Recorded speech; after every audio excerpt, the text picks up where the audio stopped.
Hey friends, the Commander Precons for Outlaws of Thunder Junction have just been previewed today, so it's time once again to do a video covering each of the Commander Precon decks. In this video, we're going to be checking out Quick Draw, which is a new Izzet Spellslinger deck. We're going to be starting with the 10 brand new cards that are exclusive to this deck, and then we're going to be checking out the rest of the deck, which are the reprints. As always, you can support the channel by buying these precons or sweet singles over at our sponsor, cardkingdom.com/mtggoldfish. So Quick Draw is an Izzet Spellslinger deck. It cares about casting instants and sorceries, and then giving you a lot of payoffs for casting a bunch of instants and sorceries. It's like the most Izzet thing you could ever Izzet, but the twist with this precon is that it also cares about casting at least 2 spells each turn. So our commander, the face commander of the deck, Stella Lee wildcard, kind of exemplifies this. It's a 3-mana Izzet 2/4 legendary creature human rogue, and it says whenever you cast your second spell each turn, exile the top card of your library until the end of your next turn. You may play that card, and you can tap it. Copy target instant or sorcery spell you control. You may choose new targets for the copy. Activate only if you've cast 3 or more spells this turn. So this is basically Izzet Storm. There's going to be a lot of cards in this deck that care about you specifically casting multiple spells each turn. At least 2, and then or more. Stella Lee wants you to cast up to 3 spells each turn to get maximum value out of it. And then there's also going to be like little storm cards that the more spells you cast in a single turn, the better. So it's Izzet Spellslinger, but also Izzet Spellslinger Storm, essentially. So Stella is an incredible value engine in the command zone. Very easily, if you just cast 2 spells in a single turn, it's generating card advantage. So it's like a Phyrexian Arena in the command zone for 3 mana.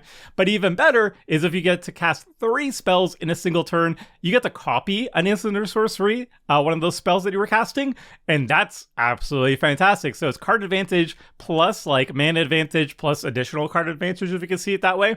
There's some hoops you have to jump through to get all that value, but the value is definitely there, and it's well worth jumping through those hoops. So that's our face commander. The secondary commander that's new to the deck is Eris, Roar of the Storm. This is a 10 mana Izzet commander. It's a 4/4 legendary creature, elemental warlock, but it has a natural cost reduction built into it. It costs 2 less to cast for each different mana value among instant and sorcery cards in your graveyard. So if you have 4 different mana values of instants and sorceries in your graveyard, you can cast this for just 2 mana instead of 10. So that's a huge cost reduction.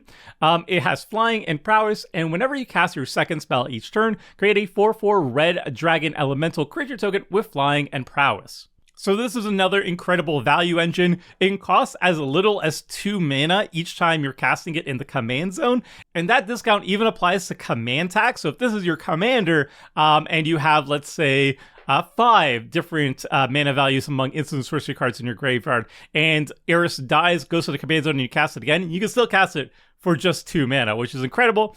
Obviously, there's a big hoop here. You know, you need to have different mana values of instant and sorceries in your graveyard. That's not nothing, but the payoff is definitely worth it. And then it's a big beater, prowess, and it makes a bunch of dragon elemental creature tokens. So if you care about dragons or you care about elementals, it gets even more interesting. It itself is an elemental too, so it could be cool to make like an elemental spellslinger deck with this as a commander. As far as the stock list is concerned though, I think Stella is the stronger one just for the stock list, but Eris can be built very differently and be more powerful in the right shell. Moving on, we have other brand new cards. We have Thunderclap Drake. This is amazing. This is a 2 mana blue 2/1 creature Drake. As flying, instant and sorcery spells you cast cost 1 less to cast. And you can pay 3 mana, 2 and a blue, sacrifice a Drake. When you cast your next instant or sorcery spell this turn, copy it for each time you've cast your commander from the command zone this game. So Thunderclap Drake is basically a better Baral Chief of Compliance. Like, if you are in a counterspell heavy deck, then yes, Baral's better. But I don't know about you, but most of my blue decks have like 3 counterspells maximum, maybe 4 maximum. So I'm not actually looting that much of Baral. The main purpose of these 2 cards is essentially being a 2-drop ramp spell in your Spellslinger deck. Just playing Baral for 2 and having all your instant sorceries cost 1 less to cast is already good enough, and the rest is kind of flavor text. But imagine giving Baral flying, so now it has evasion, it has a little bit more power too, so it does a little bit more damage in the air, it holds equipments or whatever much better, and it has a stronger ability, in my opinion, where you can sacrifice it at any time and then just copy a spell. I could see it definitely copying a spell at least once, maybe twice, sometimes even 3 times if the game goes long enough. But yeah, that's kind of awesome to me. You could cash it in later on in the game when the mana reduction isn't as important to get more value out of your instants and sorceries. So I think this card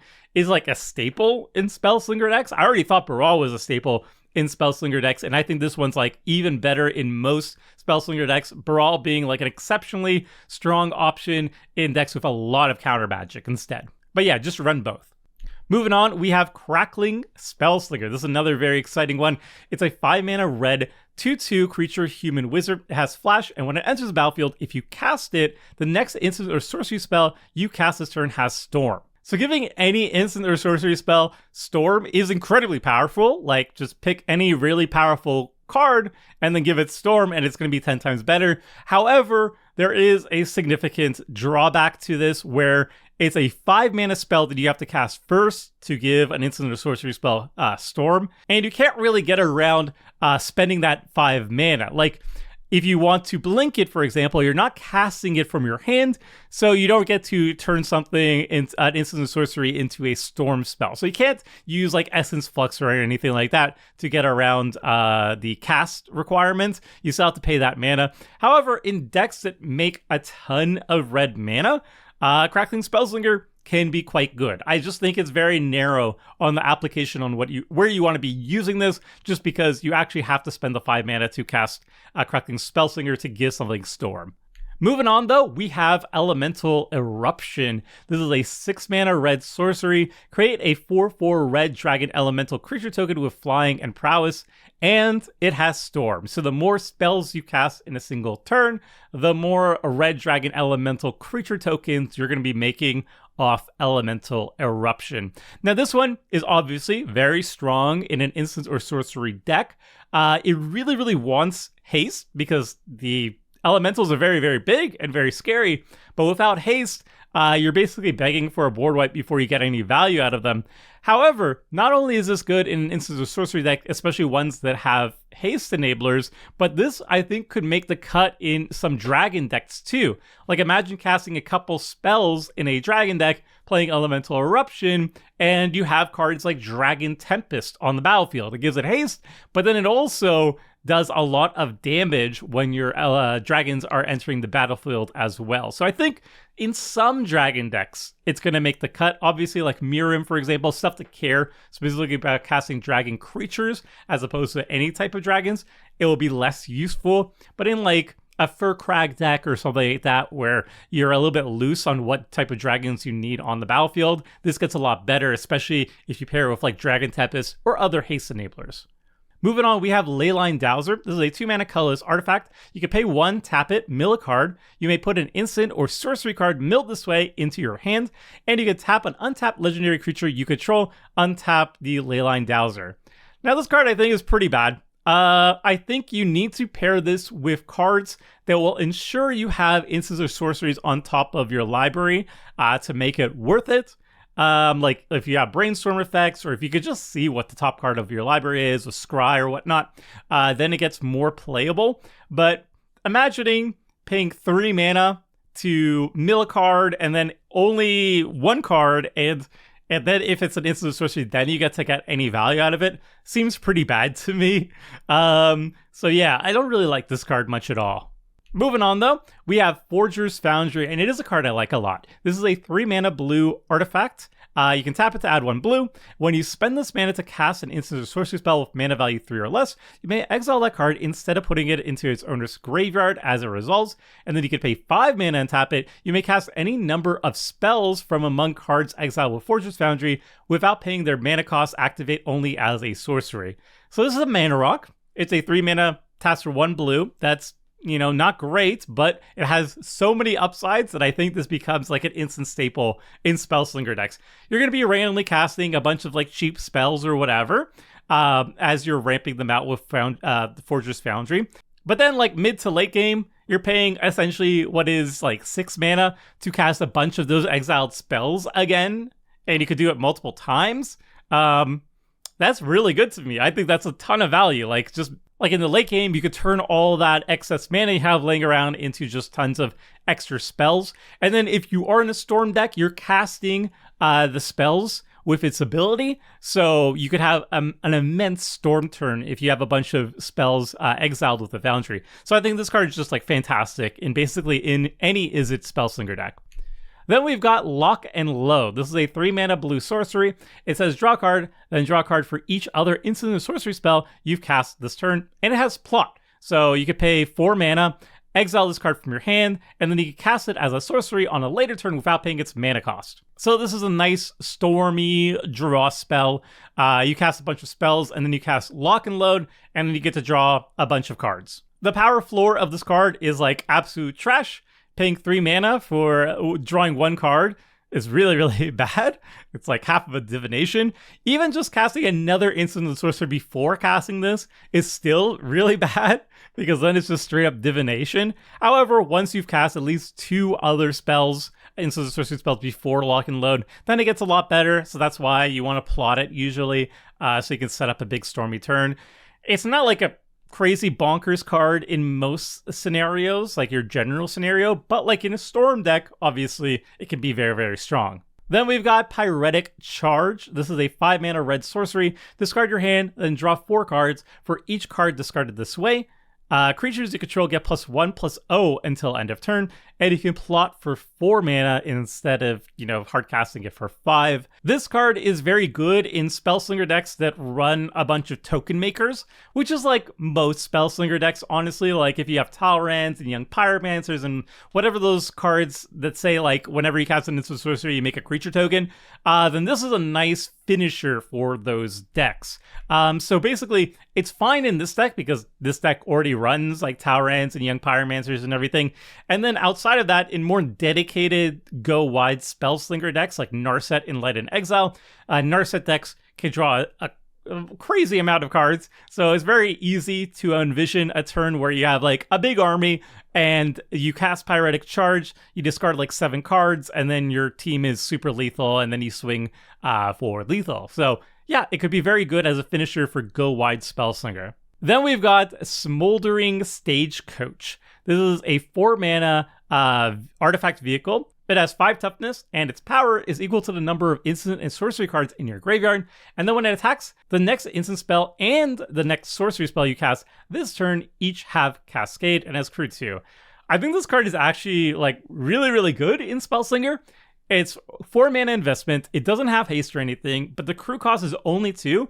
And then it's an attack trigger. It's an attack trigger, not a combat trigger, so it can get chump blocked. It doesn't matter. And you get to copy an instant spell and a sorcery spell. So you can copy 2 spells the turn it attacks, which is, a lot of value for a 4-drop in my opinion. So yeah, I think this card is kind of sick. So those were the 10 brand new cards that are exclusive to the Precon.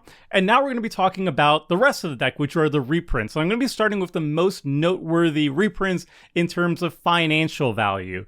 And the financial value of this deck is actually incredibly high. I think unintentionally high.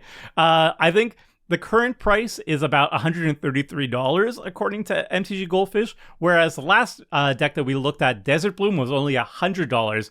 And I think what happened here is that a lot of these cards were cheaper 2 years ago, but like a total lack of reprints on like just general Izzet Spellslinger staples have made a bunch of these cards just incredibly expensive. And now we have a bunch of expensive reprints in this deck that are probably going to plummet in price. But, as of right now, it's an incredible value. So the most expensive card in the deck, Veyran, Voice of Duality, is seeing its first ever reprint. This is a fantastic staple in Spellslinger decks, and I'm super happy to see it here. Bloodthirsty Adversary, I think, is super expensive, mostly because of like standard formats. It used to be just very good in 1v1, if I recall. Rousing Refrain got a lot more expensive recently, or last year rather, due to like the timey-wimey precon that's all about suspending and exile matters. Winged Boots, another insanely good card that I just don't get to play with that often because it's so expensive, but I'm really glad to see it over here. And then I usually just show the top 4, but you could see over here that we have like a bunch of like $7 to like $5 cards still in terms of reprints. So there's a lot of really high value stuff. I can't believe Pongify is like over $6. It looks like such a generic, card that should have been reprinted to the ground, but I guess we just don't have a lot of reprints for Pongify, so it's like a $6 card. Hopefully that goes down super low. Shark Typhoon, another incredibly strong card. Propaganda, it's not Spellslinger, but it's just a very good card. Archmage Emeritus, another staple for Spellslinger. So yeah, we have a lot of expensive reprints. I expect the value of these cards to go down significantly, at least for most of them, after the Precon is out for a while. But, just the value's definitely here. Then we're going to look at the rest of the reprints, starting with the creatures and working our way through each card type. And we're going to be starting from the lowest mana value to the highest mana value. And also just keep in mind that the versions that you're going to be seeing of the reprinted cards is not going to be the same version that you're going to see in the actual Precons when you open them up. They could have different art. They definitely have all different symbols in the actual Precon expansion symbols because it's not the right expansion, but they could also have different art and stuff as well too. So Terramander, it's okay. I think it's pretty bad actually. Electrostatic Field is another card that's like over $3. I don't know why, but I'm glad it's getting a reprint at least. Goblin Electromancer, just very good. Kaza Royal Chaser, there is a bit of a wizard sub-theme to the deck. A lot of the creatures you'll be seeing are actually just wizards, so Kaza makes a lot of sense in the 99. Is it Spellslinger Wizards? They all kind of go together all the time. Then we've got Third Path Iconoclast and Young Pyromancer. Both of these generate creature tokens whenever you're casting instants or sorceries. So it kind of feeds to this kind of like go wide sub-theme that Is It Spellslinger almost always end up doing. Gutter Snipe, some burn, that's nice. Haughty Djinn, another ramp card for Spellslinger and a big beater. Mirroring Mystic, more tokens. Stormkiller Artist, another staple for Is It Spellslinger, one of the best cards you could put in a Spellslinger deck. Talran, the GOAT, the OG. Niv-Mizzet-Parun, one of my favorite cards of all time. Love to see it. Octavia, Living Thesis, takes a while to get good, but once you do have enough instant sorcery cards, it becomes insanely strong. Faithless Looting is nice. Opt is nice. Ponder is nice. All of these are cheap cantrips that allow you to trigger Stella and other stuff that say, like, if you cast 2 or more spells each turn. These are the bread and butter, basically, to get that done. You just cast 2 of these in subsequent order and then get your payoff. Preordain, Serum Visions, like all of these are just the 1-mana cantrips. You love to see them. Vandal Blast, another staple. Arcane Denial's $3. Oh my goodness. I love this counter spell. I'm just shocked that it's so expensive. Curse of Swine, it's fine. It's like a very old school way of getting rid of opposing creatures. Epic Experiment, I don't think is a very good card. I still love it in Spellslinger decks, and I'll run it in every single Spellslinger deck. Expressive Iteration, great. Finale of Promise is solid. Finale of Revelation, solid. Galvanic Iteration, copy your copies. Radical Idea and Think Twice, again, more just efficient ways of casting your second spell each turn. Chaos Warp, staple removal. Windfall, it's all right. It's fine. Big Score is another great card. It's kind of like pseudo ramp and gets instant sorceries in the graveyard. Deep Analysis, you love it. Mizzix's Mastery is another staple. I remember when this card was like $8 or something like that. It used to be quite expensive. I'm glad to see it's under $1 now. That's lovely. It's a great recursion spell, usually a game winner. Tezzard's Gambit, very solid. Baral's Expertise, very solid. Volcanic Torrent, I feel like a lot of people sleep on it and they keep reprinting it, and then everybody keeps taking it out of their decks. But like one-sided board wipes are very good. One-sided board wipes, they generate card advantage, are very good. I don't know. This card is like gas in a lot of decks, not just this one. Dig Through Time is fine. Treasure Cruise is good. These cards obviously get much better when you run fetch lands and stuff like that, if you upgrade the deck. Then we get the artifacts. Soul Ring, Arcane Signet, Is It Signet, Cursed Mirror, love to see it. Midnight Clock is good. Arcane Bombardment, copy your copies, great stuff. And then we get to the lands, and we even have a good reprint land here. Cascade Bluffs is just nice to see. And we have some untapped mana fixers. I always love to see it. Exotic Orchard, Command Tower, Ferris Lake, I think is quite good, and people think it's bad, but it's very good, and 2-color decks, I think. Frostboil Snarl, I also think is actually better than half of the tap lands that it will be seeing in this deck. Everybody hates Snarl, though. Boilerworks gets an exception. I love bounce lands. Reliquary Tower, also another amazing reprint. And then the rest of the lands kind of suck. And that is Quick Draw. Is it Spellslinger? We've seen it a billion different times already, but the gimmick here is that it's like, is it Spellslinger Storm? Anywho, I love Is It Spellslinger. I will not complain too much about seeing more and more Is It Spellslinger precons because it's like my favorite archetype, and I love blue and red. The cards are very good. The reprints are very solid. It's a very well-constructed deck. I'm going to be going through it in more detail soon enough with like the precon upgrades and the precon reviews and everything. But overall, initial impressions is, yeah, this deck is pretty darn sweet. I'm quite hyped for it. All right, so that's 2 precons down, 2 more to go. They'll be coming out soon, so like and subscribe and keep your eye on this channel as I'll be covering the next 2 precons coming up soon. And until then, friends, see ya!